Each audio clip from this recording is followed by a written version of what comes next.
Number 1. Bo Maestas. Imagine living in a quiet Reno neighborhood where children play in the streets and parents feel safe. Now imagine that sense of security shattered in one horrific January night in 2003. Bo Maestas was just 18 years old, but what he and his younger sister would do would forever change multiple families and shock a community to its core. Before that terrible night, Bo Maestas was known around his neighborhood, though not always for the right reasons. He had connections to the local drug scene, a world that often promises easy money but delivers only destruction. His younger sister Monique was just 16, still a child herself, but she had fallen into her brother's orbit. The siblings shared more than just DNA. They shared a lifestyle that was spiraling dangerously out of control. The events of that January evening began with a drug dispute. In that dark world, debts and disagreements don't get resolved in courtrooms or through conversation. They get resolved through violence. What started as a confrontation would escalate into something unthinkable. The Maestas siblings arrived at a home where two young children were present, 10-year-old Christy Baldenegro and her 3-year-old sister. These children had nothing to do with any drug debt. They were simply in the wrong place at the worst possible time. What happened next can only be described as a frenzy. The siblings attacked with knives, and their rage knew no bounds. Little Christy, just a 4th grader with her whole life ahead of her, didn't survive the attack. Her 3-year-old sister was left paralyzed, her tiny body bearing wounds that would change her life forever. The brutality of the scene would haunt the first responders who arrived. This wasn't a moment of poor judgment or a single terrible decision. This was sustained, deliberate violence against defenseless children. The investigation moved quickly. When law enforcement arrived at the scene, the evidence was overwhelming. Witnesses came forward.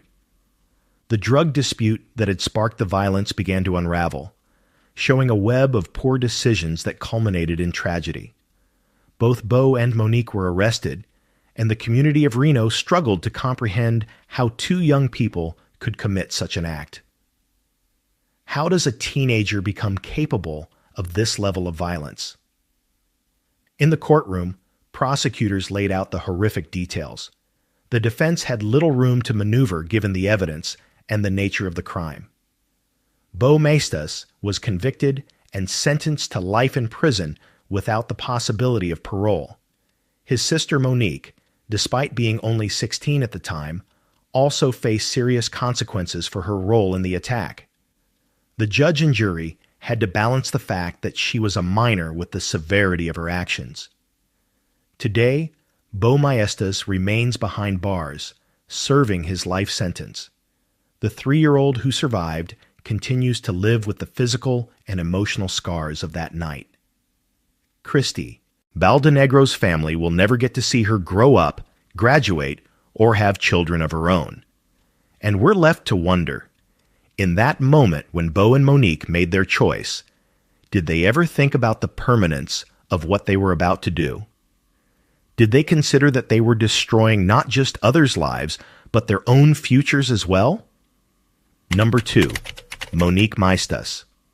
She was only 16 years old, still technically a child in the eyes of the law, but Monique Maestas would participate in an act so brutal that it would force the justice system to grapple with a difficult question.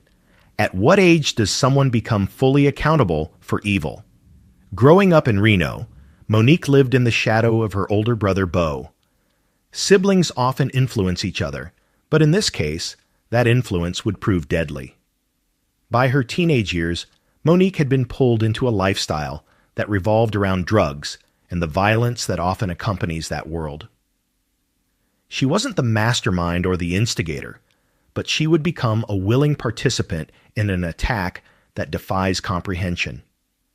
That January night in 2003 started like many others in their chaotic world, with a dispute over drugs and money. But unlike other nights, this one would end with the life of a 10-year-old girl extinguished and her toddler sister left paralyzed. Monique didn't just witness the attack. She participated in it. Armed with a knife, she joined her brother in the frenzied assault on Christy Baldenegro and her 3-year-old sister. The question that would haunt the trial was simple but profound. Why? When police arrived at the scene, they found evidence that pointed to both siblings. Monique couldn't claim ignorance or distance from what happened. The physical evidence placed her at the scene, weapon in hand. As investigators pieced together the timeline, they discovered a pattern of escalation. The drug dispute had been simmering, and on that night, it boiled over into violence that targeted the most innocent victims imaginable. The legal proceedings for Monique were complicated by her age.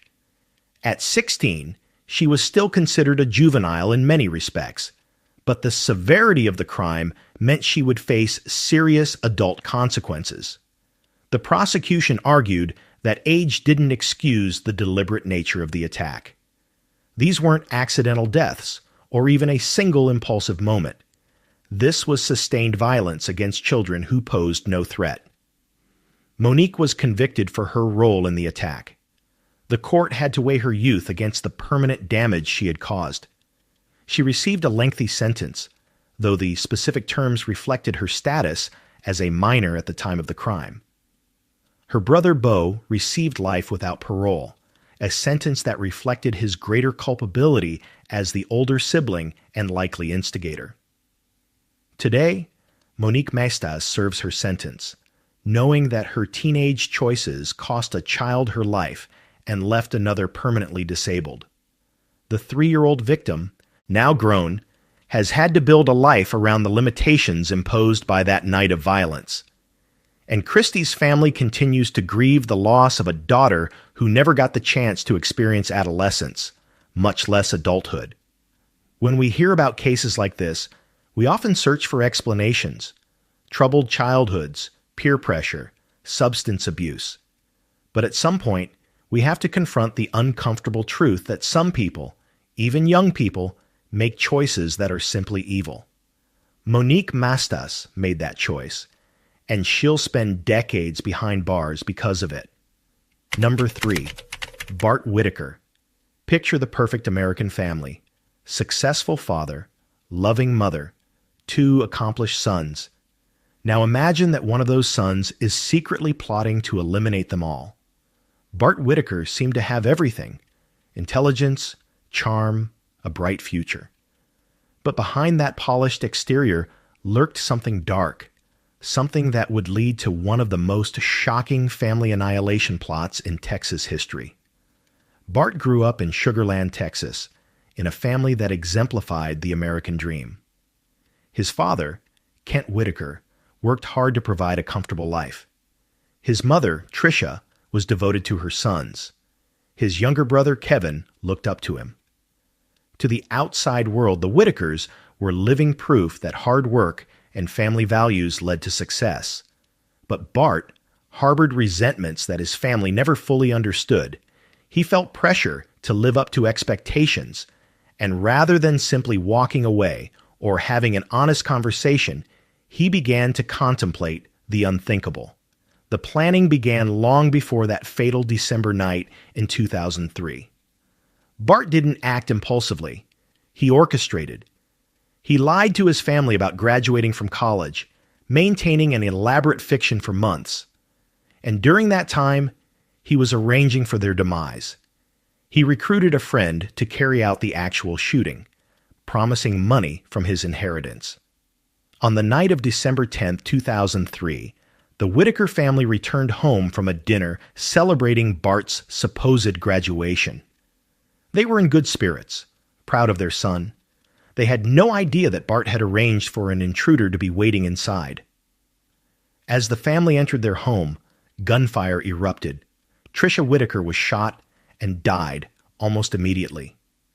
Kevin, just 19 years old, was also shot and would pass away shortly after. Kent Whitaker was shot in the chest, but miraculously survived. And Bart? He sustained a minor arm injury, designed to make it look like he too was a victim rather than the architect of this horror. In the chaos and grief that followed, Kent Whitaker lost his wife and his youngest son. Initially, he believed Bart was just another survivor of a terrible home invasion. But investigators began to notice inconsistencies in Bart's story. The minor nature of his injury raised questions. His behavior in the aftermath seemed off. As they dug deeper, they discovered Bart's web of lies about college. They found his connections to the actual shooter. Piece by piece, they built a case that revealed the truth. This wasn't a random home invasion. This was a son trying to inherit his family's wealth by eliminating them. The trial was devastating for Kent Whitaker.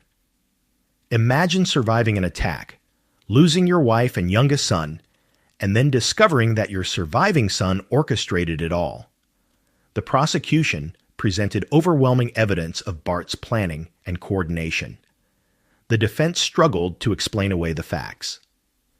In 2007, Bart Whitaker was convicted of capital murder. The jury recommended the death penalty, and he was sent to death row. But here's where the story takes an unexpected turn. Kent Whitaker, the father who lost so much, publicly forgave his son. He advocated for clemency, arguing that he'd already lost enough family members and didn't want to lose another to execution. In 2018, just hours before Bart's scheduled execution, Texas Governor Greg Abbott commuted his sentence to life in prison without parole. It was a rare act of mercy, influenced heavily by Kent's forgiveness. Today, Bart Whitaker serves life without parole in Texas. His father occasionally visits him, a testament to forgiveness that many find difficult to comprehend. Kevin and Tricia Whitaker are buried in Texas, their lives cut short by the son and brother who should have protected them, and we're left with questions about family, expectations, and what drives someone to destroy the people who loved them most. Bart had options. He could have admitted his failures, could have walked away, could have asked for help. Instead, he chose murder, and now he'll spend the rest of his life confronting that choice. Number 4. Hassan Karim Akbar. Soldiers face many dangers in war zones. Enemy fire, improvised explosive devices, the chaos of combat. But they don't expect the greatest threat to come from within their own ranks. Hassan Karim Akbar was a United States Army soldier, trusted by his fellow servicemen, given access to weapons and military installations. On March 23, 2003, during the early days of the Iraq War, he would turn those weapons on the people who trusted him. Akbar enlisted in the Army in 1998 and served as a sergeant in the 101st Airborne Division. His fellow soldiers described him as quiet, sometimes withdrawn, but nothing suggested he was capable of mass violence. By March 2003, tensions were high as U.S. forces prepared for operations in Iraq. Soldiers were in Kuwait, staging for the invasion. It was a time of stress and uncertainty, but also camaraderie. Soldiers depending on each other for survival. But Akbar harbored grievances. Some reports suggested he expressed opposition to the war and concerns about Muslims fighting Muslims. Others indicated he'd had conflicts with fellow soldiers. Whatever his motivations, on that March night, Akbar made a decision that would cost lives and wound many others. Around 1 a.m, soldiers in Camp Pennsylvania were sleeping in, their tents, resting before operations. Akbar entered the command tent where officers were working and sleeping. He threw a hand grenade into the tent and immediately opened fire with his rifle. The attack was sudden and devastating. Captain Christopher Seifert was near the entrance to the tent and was struck down immediately. Major Gregory Stone was also hit by the initial blast and gunfire. Other soldiers scrambled for cover, trying to understand what was happening. Was this an enemy attack? Has the camp been breached? The confusion gave Akbar precious seconds to inflict maximum damage. In total, 11 soldiers were wounded in the attack. 2 officers, Captain Seifert and Major Stone, didn't survive.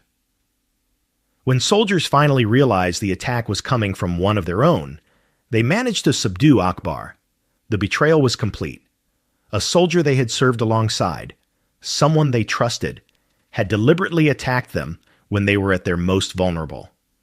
The military investigation was swift and thorough. Witnesses identified Akbar. Evidence placed him at the scene with the weapons. The physical evidence matched his actions. There was no doubt about who committed the attack, but the question of why would be explored in court-martial proceedings. Akbar was charged with multiple counts of murder and attempted murder under the Uniform Code of Military Justice. During his court-martial in 2005, prosecutors presented evidence of premeditation. This wasn't a snap decision made in the heat of combat. This was planned. The defense attempted to argue diminished mental capacity, suggesting Akbar wasn't in his right mind. But the evidence of planning undermined that defense. He had chosen the time, the place, and the method. He had targeted officers specifically. The military jury deliberated and found him guilty on all counts. The penalty phase was straightforward.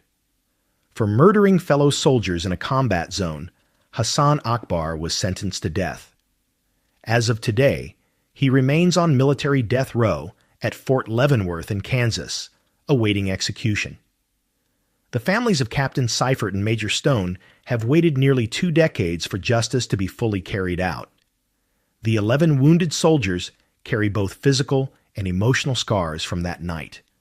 Military fratricide, the killing of fellow soldiers, is considered one of the most serious crimes imaginable. Soldiers must be able to trust each other completely, especially in combat zones. Akbar shattered that trust. He didn't die on a foreign battlefield defending his country. He lived, and now he waits on death row for attacking the people who would have died defending him. In war, soldiers expect danger from the enemy. They don't expect it from the person in the tent next to them. Number 5, Stacey Humphreys. Real estate agents face unique vulnerabilities. They meet strangers at vacant properties, often alone. They trust that the person who called about a showing is genuinely interested in buying a home. In November 2003, 2 Georgia real estate agents, Cindy Williams and Lori Brown, made that assumption when they agreed to meet someone at a model home sales office. It would be the last decision they ever made. Stacey Humphreys was 36 years old and struggling financially. He'd had run-ins with the law before, minor offenses that hinted at a willingness to break rules when it suited him. By late 2003, he was desperate for money. Rather than finding legal employment, he began to contemplate robbery, and he'd identified what he thought would be easy targets: real estate agents showing homes in quiet, isolated developments. On November 20th, 2003, Cindy Williams and Lori Brown were working at a model home sales office in a development in Carroll County, Georgia. The area was still being built out, with many vacant lots and few people around. When Humphreys called about viewing a property, they had no reason to suspect anything unusual. They agreed to meet him, just as they'd met countless other potential buyers. It was part of the job, part of the service they provided. But Humphreys didn't arrive to look at properties. He arrived to rob them, and he was armed. What happened in that model home office that afternoon was brutal and senseless. Both women were attacked and killed. The crime scene told a story of violence and panic. Humphreys didn't just rob them and leave. He eliminated the witnesses, ensuring they could never identify him. Cindy Williams was 41 years old, a mother and wife. Lori Brown was 45, also leaving behind a family who loved her. They went to work that day expecting routine showings and paperwork. They never came home. The investigation began immediately. Carroll County Sheriff's Office detectives processed the crime scene and began building a timeline. They interviewed colleagues, reviewed phone records, and looked for anyone who'd recently inquired about properties.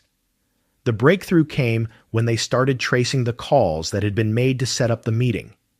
Technology that Humphreys probably didn't fully consider became his undoing. Phone records and witness statements began to point toward him. When detectives brought Humphreys in for questioning, his story didn't hold up. Physical evidence from the scene connected him to the crime. His financial desperation gave him motive, and the timeline placed him at the location when the murders occurred. The evidence was overwhelming. He was arrested and charged with 2 counts of murder, along with robbery and other felonies. During the trial, prosecutors painted a picture of a man who saw 2 women as nothing more than obstacles to getting money. The defense had little to work with, given the strength of the evidence. Witnesses testified about the horror of discovering the bodies. Families of the victims testified about the women they'd lost, mothers, wives, colleagues who'd simply been doing their jobs.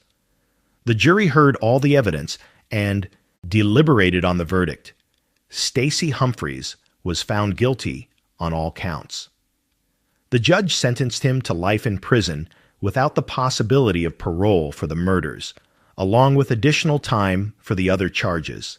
He's currently incarcerated in Georgia, and he will never walk free again. The families of Cindy Williams and Lori Brown have had to rebuild their lives without their loved ones. The real estate community in Georgia was shaken by the murders, leading to improved safety protocols for agents showing properties. Think about the last time you looked at a house or apartment. Did you consider the vulnerability of the person showing you the property? Probably not, because most people are decent. Most people aren't predators looking for opportunities. But Stacey Humphreys was, and 2 women paid with their lives because they trusted that a potential buyer was just that. A buyer, not a predator. They were working, providing for their families, helping people find homes, and for doing their jobs, they were targeted and killed. Number 6. Brett Peter Cowan. December 7th, 2003, started as an ordinary Sunday for the Morecambe family in Queensland, Australia. Their 13-year-old son Daniel was planning to go shopping at a local mall, a routine trip that required catching a bus. His parents watched him walk to the bus stop, expecting he'd be home in a few hours with Christmas gifts he was planning to buy. They had no way of knowing that they'd never see their son alive again, and that the search for answers would consume the next 8 years of their lives. Daniel Morecambe was by all accounts a good kid, friendly, responsible, well-liked by peers and teachers. That Sunday afternoon, he stood at an underpass waiting for the bus. Other kids were there too, waiting for their rides. But when Daniel's bus arrived, he didn't get on. Witnesses later reported seeing him talking to a man in a vehicle, and then Daniel was gone. When he didn't come home that evening, his parents knew immediately something was wrong. Daniel was reliable. He would have called if his plans changed. The search for Daniel Morecambe became one of the largest missing persons investigations in Australian history. Police followed hundreds of leads, interviewed thousands of people, and searched vast areas of bushland. The Morecambe family became advocates for child safety, channeling their grief into action while never giving up hope of finding their son. But years passed with no solid answers. The case went cold. Investigators had suspicions but no proof, and Brett Peter Cowan's name kept appearing in their files. Cowan had a history, a documented record of offenses against children. He'd been convicted before. He was known to the police, and he'd been in the area where Daniel disappeared. But knowing someone is guilty and proving it are 2 different things. For years, police couldn't connect him definitively to Daniel's disappearance. So they tried something unusual. They created an elaborate undercover operation. Undercover officers befriended Cowan, gaining his trust over months. They pretended to be criminals themselves, bringing him into their organization. Eventually, in a recorded conversation, Cowan confessed to abducting and killing Daniel Morecambe. He revealed where he'd left Daniel's remains, and police were finally able to recover some of the boy's bones and belongings. It was the break the case needed, but it came at the cost of confirming what the Morcom family feared most. The trial in 2014 was emotionally charged. Daniel's parents, Bruce and Denise, had waited over a decade for this moment. The prosecution presented Cowan's recorded confession along with physical evidence recovered from the site he'd identified. The defense attempted to challenge the undercover operations tactics, arguing the confession was coerced. But the jury heard the evidence and saw through the defense's arguments. Brett Peter Cowan was found guilty of child abduction and murder. He was sentenced to life in prison with a non-parole period of 20 years. He's currently incarcerated in Queensland and remains one of Australia's most reviled criminals. The Morcom family has continued their advocacy work, establishing the Daniel Morcom Foundation to promote child safety and awareness. What happened to Daniel Morcom is every parent's nightmare. A child who leaves home for a routine errand and simply doesn't come back. Daniel should be in his 30s now, perhaps with a family of his own. Instead, his life ended at 13 because Brett Cowan saw a vulnerable child and acted on his darkest impulses. The underpass where Daniel waited for his bus has become a memorial. His story has changed laws and awareness around child safety in Australia. And Brett Cowan will spend decades behind bars, knowing that the entire country knows exactly what he is, a predator who stole a child's future. Number 7, Levi Bellfield. Some criminals commit a single terrible act. Others reveal themselves to be serial predators, their crimes piling up until the pattern becomes undeniable. Levi Bellfield is the latter, a man whose violence against young women would eventually expose him as one of Britain's most dangerous serial killers. February 4th, 2003, marked one of his known murders, but it was far from the first time he'd attacked someone. Bellfield worked as a nightclub bouncer and wheel clamper in London, jobs that gave him mobility and flexibility. He blended into normal society, had relationships, even had children. But beneath that ordinary surface was someone who harbored rage toward women, particularly young blonde women. He drove around in vehicles looking for victims, targeting women who were walking alone at night. Marcia McDonnell was just 19 years old, returning home after a night out with friends. She got off the bus in Hampton, a London suburb, around midnight on February 4th, 2003. Her house was only a short walk away. She'd made this walk countless times before. But on this night, Levi Bellfield was prowling the area in his vehicle. He spotted Marcia walking alone and saw an opportunity. Bellfield approached her from behind with a blunt instrument, likely a hammer. He struck her in the head multiple times with savage force. Marcia collapsed on the sidewalk, gravely injured. A passing motorist found her and called for help, but the damage was catastrophic. She was rushed to the hospital, where she died from her injuries. Her family was devastated. Police began an investigation, but initially they had few leads. This appeared to be a random attack, making the perpetrator difficult to identify. But Marcia wasn't Bellfield's only victim. Over the following years, other young women were attacked in similar ways in the London area. Some survived, though with terrible injuries. Others, like 19-year-old Millie Dowler and 22-year-old Amélie Delagrange, were killed. Police began to see connections between the cases, the victims' demographics, the method of attack, the locations. They were hunting a serial offender. The investigation eventually focused on Levi Bellfield through witness descriptions of vehicles seen near attack sites and CCTV footage. When police arrested him in 2004, they began building cases for multiple attacks. The evidence against him was substantial.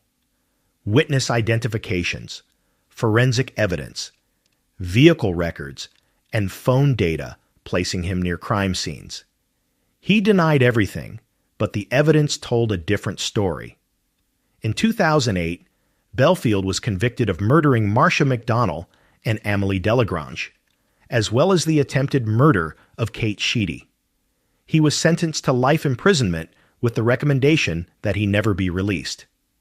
In 2011, he was also convicted of murdering Millie Dowler, adding another life sentence. The judge made it clear Belfield was exceptionally dangerous and should die in prison. Today, Levi Belfield is incarcerated in HMP Frankland, a maximum security prison in England. He will never be released. The families of his victims have had to live with the knowledge that their daughters were targeted simply for being in the wrong place at the wrong time. Marcia McDonnell was just a teenager, walking home from a fun night with friends. She should have been thinking about college, career, relationships, all the things young people dream about. Instead, she encountered Levi Belfield, and her life ended on a sidewalk just yards from her home.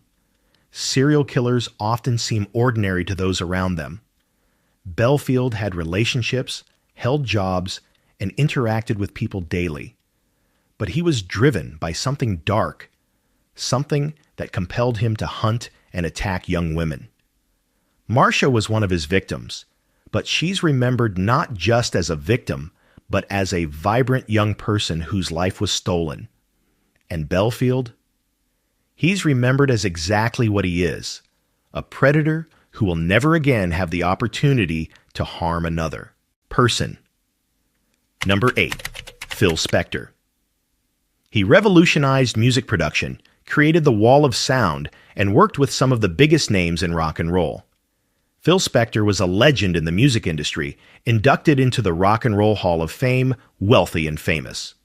But on February 3rd, 2003, something happened at his California mansion that would end his career and his freedom, exposing a dark side that had been hidden behind fame and success.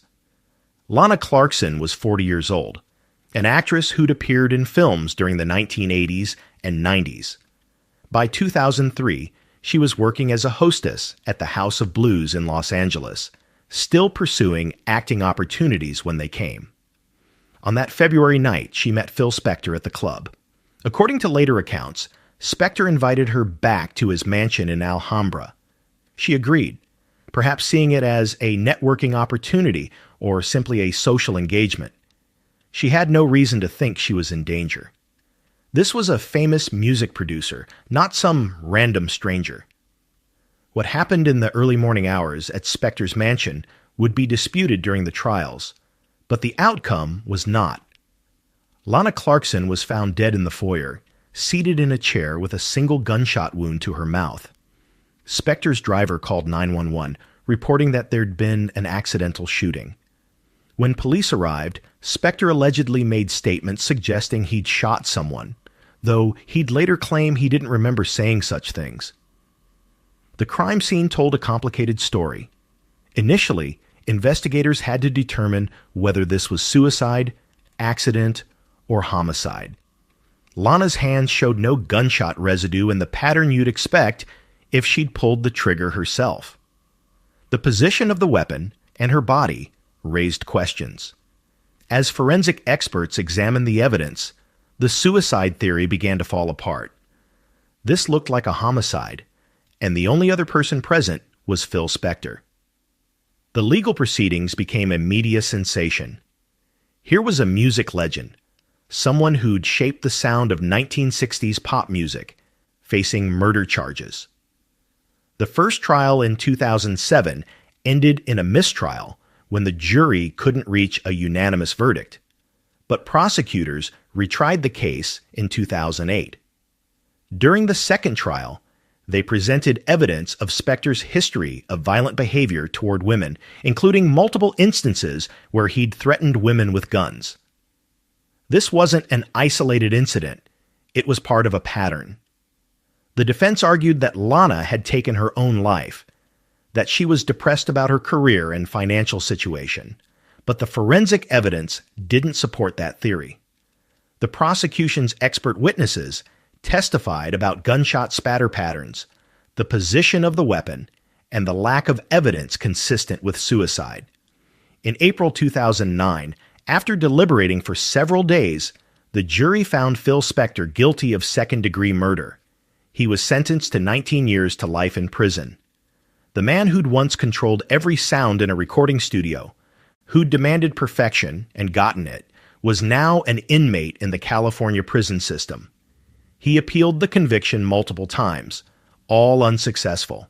He maintained his innocence until his death in January 2021 from complications related to an illness while still incarcerated. Lana Clarkson's family finally had some measure of justice, though it took 6 years from her death to get a conviction. Her mother, Donna, became an advocate for victims' rights, ensuring that her daughter was remembered as a person, not just as a footnote in a famous man's story. Phil Spector's musical legacy remains. His work is still played and admired. But his personal legacy is now forever tied to the murder of a woman who made the fatal mistake of accepting his invitation. Think about the power dynamics at play. A famous, wealthy producer and a working actress hoping for opportunities. How many times had Spector used his fame and power to control and intimidate women? The trial revealed a pattern of behavior, pulling guns on women, threatening them, creating fear. Lana Clarkson didn't survive her encounter with that behavior, and Phil Spector, for all his musical genius, ended his life as a convicted killer, dying behind bars where he belonged. Number 9. Jovan Bowen gang violence operates by its own brutal logic. Initiation rituals, turf wars, and the need to prove loyalty drive young people to commit acts they might never have considered otherwise.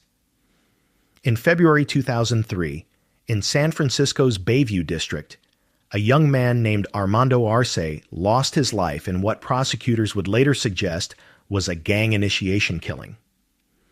The person convicted of pulling the trigger was Jovan Bowen, and his case would highlight the deadly cycle of gang violence in urban communities.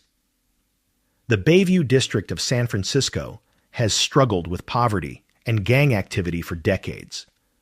For young people growing up there, gang affiliation sometimes feels like the only option for protection or belonging. Jovan Bowen was one of many young men caught up in that world. Whether he sought it out or was pulled into it by circumstance, by February 2003, he was allegedly involved with gang activity, and prosecutors would later argue he was trying to prove himself. Armando Arce was in the wrong place at the wrong time. On that February evening, he was in the neighborhood when he encountered Bowen and possibly other gang members. What exactly was said, or what preceded the shooting, may never be fully known, but witnesses reported hearing gunshots. Armando was struck and collapsed. Emergency responders rushed him to the hospital, but his injuries were too severe.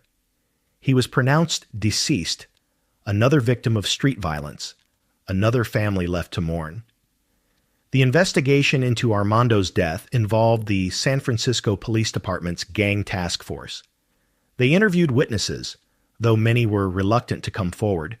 Fear of retaliation runs deep in communities plagued by gang violence. But gradually, investigators pieced together what happened. Witness statements and physical evidence pointed toward Jovan Bowen. The theory presented by prosecutors was chilling. This wasn't a conflict between Armando and Bowen. This was allegedly a gang initiation, a requirement to shoot someone to prove loyalty and gain full membership. The case went to trial, and the prosecution laid out their evidence. They presented witnesses who placed Bowen at the scene. They discussed the gang context and the motive for the shooting. The defense challenged the witness credibility and questioned the gang initiation theory, but the jury heard all the evidence and made their determination. Jovan Bowen was convicted of the murder of Armando Arce. The sentencing reflected the severity of the crime: 25 years to life in prison. Bowen would be eligible for parole eventually, but he'd spend at least a quarter century behind bars, for taking Armando's life. He's currently incarcerated in the California prison system, and when he's eventually eligible for parole, the parole board will have to determine whether he's been rehabilitated and no longer poses a threat. Armando Arce's family attended the trial and sentencing, seeking justice for their loved one. They spoke about Armando, who he was, his hopes and dreams, the future that was stolen from him. Gang violence doesn't just destroy the lives of victims, it destroys the lives of perpetrators too. Jovan Bowen was young when he pulled that trigger, and now he'll spend the prime of his life in prison. Even if he's eventually paroled, he'll be a middle-aged man who spent decades behind bars. The cycle of gang violence continues in communities across America. Young people get pulled in, feel pressure to prove themselves, and make choices that are irreversible. Armando Arce paid with his life. Jovan Bowen paid with his freedom. And the communities where these tragedies occur continue to struggle with finding solutions. Law enforcement can arrest and prosecute, but until the underlying issues, poverty, lack of opportunity, community disinvestment, are addressed, the cycle continues. Another shooting, another victim, another young person heading to prison for decades, and families on both sides are left to pick up the pieces. Number 10. Mohan Kumar. Some criminals operate in the shadows for years before they're caught, their crimes piling up unnoticed until the pattern finally emerges. Mohan Kumar, known by the chilling nickname Cyanide Mohan, began his killing spree in 2003 in Karnataka, India. By the time police finally arrested him in 2009, he was suspected of murdering 20 women, though the actual number may be higher. His method was consistent, his targeting specific, and his motive a cold combination of greed and convenience.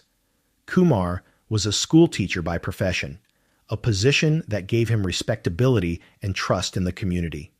He was educated, articulate, and seemingly respectable, exactly the kind of person who could manipulate vulnerable women.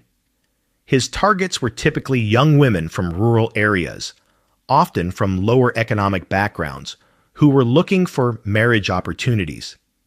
In Indian society, arranged marriages are common, and many young women and their families actively seek suitable matches. Kumar exploited this cultural practice for his deadly purposes. His method was consistent and horrifyingly effective. He would meet women, often at bus stands or through acquaintances, and present himself as a prospective groom. He'd court them, promise marriage, and convince them to travel with him under the pretense of getting married at a temple or meeting his family. Once he'd isolated the woman, he'd persuade her to hand over any jewelry or money she had, claiming it needed to be kept safe or was needed for wedding expenses. Then came the murder. Kumar would convince the woman to take what he claimed were contraceptive pills, explaining they were necessary before marriage. In reality, he was giving her cyanide capsules. The poison would act quickly, causing the victim to collapse and die, often in a bus or public restroom where Kumar could slip away unnoticed. He'd pocket whatever valuables she had, and the woman's family would only know she disappeared while meeting a prospective groom. Many families initially thought their daughters had eloped or were too ashamed to report the disappearances immediately. The pattern went unnoticed for years because Kumar moved around different areas of Karnataka state. The deaths were scattered across regions. Victims came from different districts, and initial investigations didn't connect the cases. Some deaths were classified as suicides or natural causes. But gradually, as more women disappeared after meeting prospective grooms, police began to see the connections. A task force was formed specifically to investigate the disappearances and suspicious deaths of young women. The breakthrough came in 2009, when a victim's family provided investigators with detailed information about the man their daughter had met before she disappeared. Police created a composite sketch and began circulating it. Tips came in, and investigators tracked Kumar's movements. When they finally arrested him in October 2009, they'd built cases for multiple murders.